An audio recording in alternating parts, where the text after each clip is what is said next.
guys, welcome to my YouTube channel APREA Nursing Education. Today discussing about respiratory acidosis. Respiratory acidosis जब भी हमारे body में acid base imbalance हो जाता है तो बहुत सारे कंडीशन एराइज हो सकता है. One of the condition is respiratory acidosis. Let's discuss. First I suggest कि आप एसिड बेस बैलेंस जो कि basic part 1 video already explain किया हो और जरूर देखें. उसके आपको बेसिक अंडरस्टैंडिंग हो जाएगी एसिड बेस इम्बैलेंस कौन है, क्या कंडीशन है जिसमें नहीं होता, क्या कंडीशन एराइज हो जाता है एसिड बेस इम्बैलेंस में. सो आपको ये समझने में और ज्यादा इजी होगा. Then discussion. First introduction. Acidosis क्या है? Acidosis is the reduction in the pH due to the presence of excess H plus means hydrogen ions. Then acidosis is the accumulation of CO2 means carbon dioxide which combines with water in the body to produce carbonic acid, thus lowering the pH of the blood.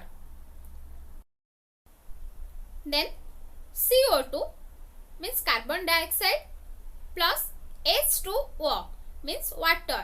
Carbon dioxide combines with water then produce H2CO3. H2CO3 means carbonic acid. H2CO3 produce H plus ion plus HCO3 minus ion. H means hydrogen, HCO3 means bicarbonate. H plus concentration in increase, HCO3 minus concentration in decrease. Then excess CO2 makes the blood more acidic. Then the CO2 accumulates in the blood, so PaCO2 means partial pressure of carbon dioxide rises usually above 45 mmHg. The increase in PaCO2 means partial pressure of carbon dioxide above 45 mmHg is known as hypercapnia. Then discussion. Definition of respiratory acidosis. Respiratory acidosis is defined as a pH means potential of hydrogen less than 7.35 with a PaCO2 means partial pressure of carbon dioxide is greater than 45 mmHg. pH का normal value 7.35 to 7.45. Then PaCO2 का normal value 35 to 45 mmHg. जब ABG में pH low, PaCO2 high and HCO3 normal होगा तो उसको बोलेंगे respiratory acidosis. Then respiratory acidosis is an acid-base balance disturbance due to alveolar hypoventilation. Then respiratory acidosis किस लिए हो रहा है? Normally the lungs take in oxygen and exhale CO2 means carbon dioxide. Then oxygen passes from the lungs into the blood. Then carbon dioxide passes the other way for removal as waste. However, sometimes the lungs cannot remove enough carbon dioxide. This may be due to decrease in respiratory rate or air movement due to the respiratory acidosis. Then discussion causes of respiratory acidosis. These are classified into two types. First, acute respiratory acidosis. Then second, chronic respiratory acidosis. First discuss acute respiratory acidosis. Acute respiratory acidosis is a severe condition in which carbon dioxide builds up very quickly and before the kidneys can return the body to a state of balance. The causes are first, neuromuscular paralysis, then acute chest injury, then acute respiratory infection, then asthma, then pneumonia. Pneumonia means it is an infection that inflames the air sacs in one or both lungs. Then pulmonary embolism. It is a sudden blockage in a lung artery. Then sepsis. Sepsis means it is a serious condition in which the body responds improperly to an infection. Then trauma to the chest. Then ARDS, full for acute respiratory distress syndrome, means it is a serious lung condition that causes low blood oxygen. Then discuss second cause of respiratory acidosis. Second, chronic respiratory acidosis. Chronic respiratory acidosis occurs over a long period of time. This leads to stable situation because the kidney increase body chemicals such as bicarbonate that help restore the body's acid-base balance. The causes are first, obesity, then COPD, full for chronic obstructive pulmonary disease, means damage to the airways or other parts of the lungs.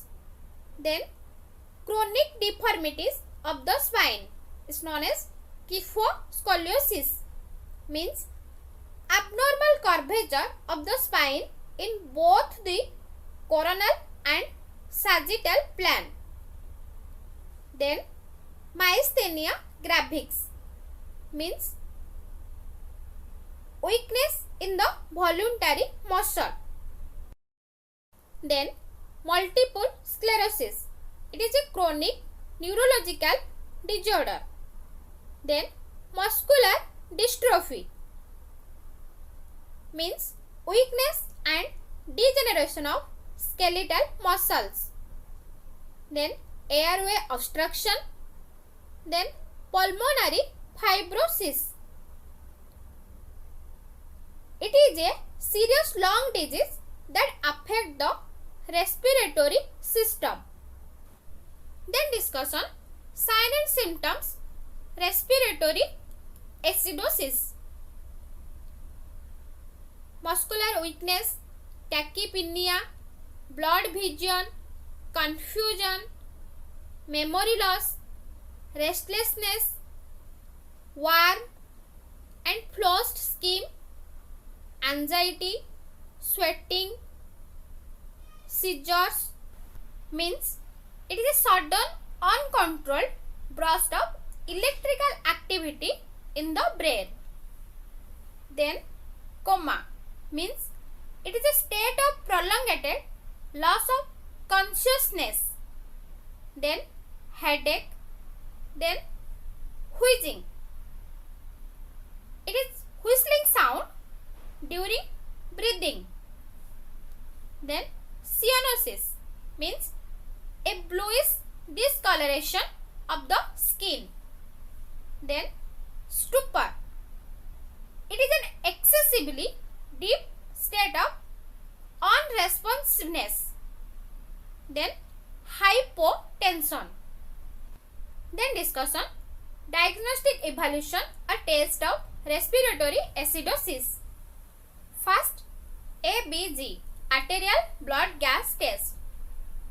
It measures level of oxygen and dioxide in the blood. In respiratory acidosis, the level of carbon dioxide is too high. Then chest X-ray, then CT scan of the chest, then PFT, full for pulmonary function test. It measures breathing and how well the lungs are functioning. Then ultrasound of the heart means ECG, electrocardiogram. Then discuss management of respiratory acidosis. Management of respiratory acidosis are basically described in two types. First, pharmacological, then second, non-pharmacological. First discuss pharmacological. Bronchodilator medicines and corticosteroids to reverse some types of airway obstruction. First, beta agonists, example albuterol and salmeterol. Then anticholinergic agents, example ipratropium bromide and tiotropium. Then methylcyatines, example theophylline. These are pharmacological management of respiratory acidosis. Then discuss non-pharmacological management. Dialysis to clear the toxin from blood, then oxygen therapy to minimize the chance of hypoxemia. Hypoxemia means lack of oxygen in blood. Then treatment to stop smoking. Then ventilator support to subside the respiratory problem. Then NIPPV, full for non-invasive positive pressure ventilation. It can help with severe hypercapnia and respiratory acidosis. NIPPV is known as CPAP, full for continuous positive airway pressure, or BIP, full for bilap positive airway pressure. Then correct potassium and chloride deficiency. It can help prevent paradoxical acidosis within the CNS. Then monitor electrolytes. It can help monitor for potassium level changes. Then suctioning and mouth care. It can help prevent pneumonia. These are non-pharmacological management. So this was respiratory acidosis. Please आप लोग मेरा video first से last तक देखिए. I hope you understood this video. Any doubt please comment me on comment box. Then I will clear all doubt. If you understood this video, then please like, share and subscribe my channel. Thank you for watching.